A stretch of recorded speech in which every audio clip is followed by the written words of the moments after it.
సాయి చంద్ లాంటి ఓ గొప్ప కళాకారుని తెలంగాణ కోల్పోయిందని ఇది ఎంతో బాధాకరమైన సంఘటనని మంత్రి శ్రీనివాస్ గౌడ్ చెప్పారు.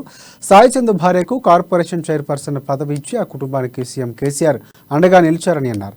మహబూబ్ నగర్ జిల్లా కేంద్రంలోని టీఎన్జీఓ భవన్లో తెలంగాణ ఉద్యమ కళాకారుల సంఘం, కవులు, రచయితలు, కళాకారులు, ప్రజా సంఘాల ఆధ్వర్యంలో ఏర్పాటు చేసిన గాయకుడు సాయి చంద్ సంస్మరణ సభకు మంత్రి శ్రీనివాస్ గౌడ్ ముఖ్య అతిథిగా హాజరై సాయి చంద్ చిత్రపటానికి పూలమాల వేసి ఘన నివాళులర్పించారు.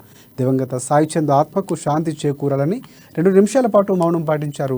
తెలంగాణ రాష్ట్ర సాధనలో సాయి చంద్ పాత్ర ఎంతో విలువైందని మంత్రి శ్రీనివాస్ గౌడ్ ఈ సందర్భంగా తెలిపారు.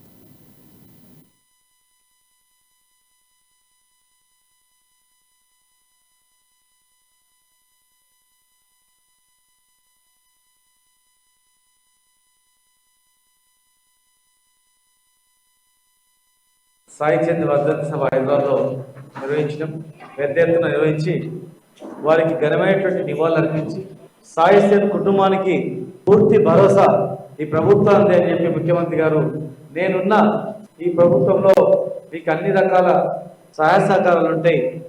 సాయి చంద్ లేని లోటు అనేది తీరని లోటు, అది తెలంగాణకే తీరని లోటు. అది యువకుడు, విద్యార్థి దశ నుండి అనేక ఉద్యమాలు నడిపినటువంటి వ్యక్తి, తెలంగాణ ఉద్యమంలో చురుకైన పాత్ర వహించిన వ్యక్తి, తెలంగాణ ఉద్యమంలో తన పాట ద్వారా ఎంతో ఉవ్వెత్తున తెలంగాణ ఉద్యమాన్ని ఎగిసిపడడంలో పాత్ర పోషించిన వ్యక్తి. తెలంగాణ వచ్చిన తర్వాత కూడా నాటి తెలంగాణ ఘోషను, తెలంగాణ వచ్చిన తర్వాత తెలంగాణ అభివృద్ధిని కూడా తన పాట రూపేణ అద్భుతమైన రచన చేసినటువంటి సాయి చంద్ అనే వ్యక్తి మరి ఆయన లేకపోవడం, అనుకోకుండా అకస్మాత్తుగా మరణించడం అనేది చాలా బాధాకరం, దురదృష్టకరం. మన జిల్లాకే, యావత్ జిల్లాకే తీరని లోటు. ఏ మీటింగ్ అయినా సాయి చంద్ లేని మీటింగ్ లేదు. మన ముఖ్యమంత్రి గారు వస్తున్నారంటే ముఖ్యమంత్రి గారి కన్నా ముందు సాయి చంద్ పాట పడాల్సింది.